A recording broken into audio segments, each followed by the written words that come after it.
നമസ്കാരം, ഞാൻ doctor Jacqueline. പുതിയൊരു വീഡിയോയിലേക്ക് ഏവർക്കും സ്വാഗതം. ഇന്നത്തെ വീഡിയോയിൽ ടീത്ത് ഗ്രൈൻഡിങ് അല്ലെങ്കിൽ പല്ലുകടി, ബ്രൂക്സിസം എന്ന് പറയുന്ന പല്ലുകടിയെക്കുറിച്ചിട്ടുള്ള ഒരു വീഡിയോ ആണ്. ചില കുട്ടികൾക്കെങ്കിലും ഈ ഒരു അവസ്ഥ പല്ലുകടി രാത്രിയിൽ ഉറക്കത്തിൽ ഉണ്ടാവാറുണ്ട്.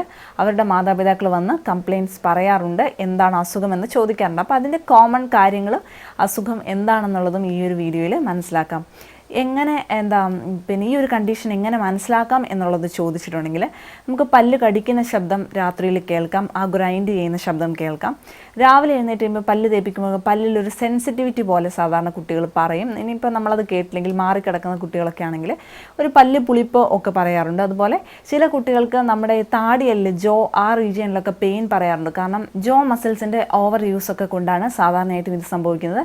അപ്പോൾ ഇതിൻ്റെ കാരണങ്ങൾ എന്തൊക്കെയാണെന്ന് പറയാം. ആദ്യമേ തന്നെ സ്ട്രെസ്സാണ് ഇതിൻ്റെ മെയിൻ. സ്ട്രെസ്സും ആൻസൈറ്റി ഒക്കെ ഉണ്ടെങ്കിൽ നമ്മൾ മാതാപിതാക്കൾ അനാവശ്യമായിട്ട് സമ്മർദ്ദം ഉണ്ടാക്കുക, വഴക്ക് പറയുക, അടിക്കുക, ഇങ്ങനത്തെ കാര്യങ്ങൾ, സ്കൂളിലെ പഠനം കുട്ടിക്ക് താങ്ങാൻ പറ്റാത്തതായിട്ട് വരിക, അവിടുന്ന് സമ്മർദ്ദം കിട്ടുക. അപ്പോൾ ഇതൊക്കെയാണ് മെയിൻ ഒരു റീസണായിട്ട് വരുന്നത്. അടുത്ത റീസൺ എന്ന് പറയുമ്പോൾ ഈ കുട്ടികളുടെ പല്ല് കറക്റ്റായിട്ടല്ല അത് ലൈനപ്പ് ചെയ്തിരിക്കുന്നെങ്കിൽ, അതായത് ഒരു നിരയിലല്ല പല്ല് എങ്കിൽ സാധാരണയായിട്ട് ഈ കുട്ടി പല്ല് കടിക്കാറുണ്ട്. പിന്നെ ജോയുടെ ഇംബാലൻസ് വരും. അപ്പോൾ അങ്ങനെയൊക്കെ പല്ല് കടിക്കാറുണ്ട്. ഇത് പകലും കുട്ടി ചിലപ്പോൾ ഇങ്ങനെ ഒരു പ്രശ്നം, ഒരു പല്ല് കറക്റ്റായിട്ടല്ല വായിൽ ഇരിക്കുന്നെങ്കിൽ, നിരന്നിരിക്കുന്നതെങ്കിൽ അതിൻ്റെ പ്രശ്നമായിട്ടാണ് ഈ കുട്ടി പകലും ചെറുതായിട്ട് പല്ല് കടിക്കുന്നത് പോലെ കാണാറുണ്ട്, രാത്രിയിൽ മാത്രമല്ല.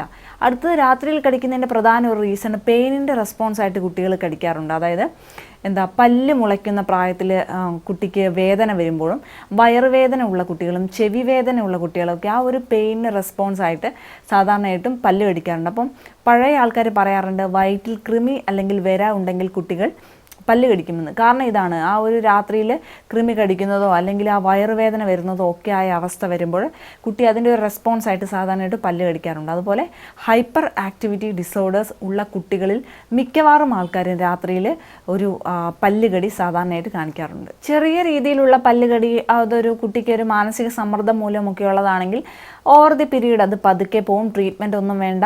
കുട്ടിയെ നമ്മൾ അതൊരു അകാരണമായിട്ട് ശകാരിക്കുന്നതും അടിക്കുന്നതും ഒക്കെ കുറച്ചാൽ തന്നെ സാധാരണയായിട്ട് പോവാറുണ്ട്.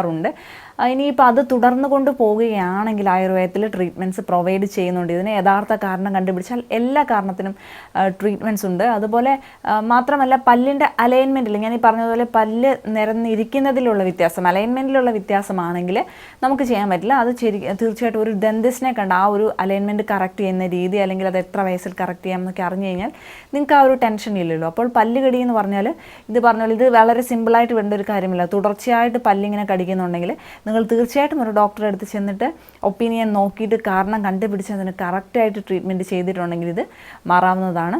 അപ്പോൾ ഈ പല്ലുകടിയെക്കുറിച്ചിട്ട് ഒട്ടനവധി മാതാപിതാക്കൾ ഡൗട്ട്സ് ചോദിക്കാറുണ്ട്. അപ്പോൾ അതിനെക്കുറിച്ചിട്ടാണ് ഞാൻ ഈ വീഡിയോയിൽ കുറച്ച് കാര്യങ്ങൾ ഷെയർ ചെയ്തത്. ഉപകാരപ്രദമായി എന്ന് കരുതുന്നു. മറ്റൊരു വീഡിയോ വീണ്ടും കാണാം. നന്ദി.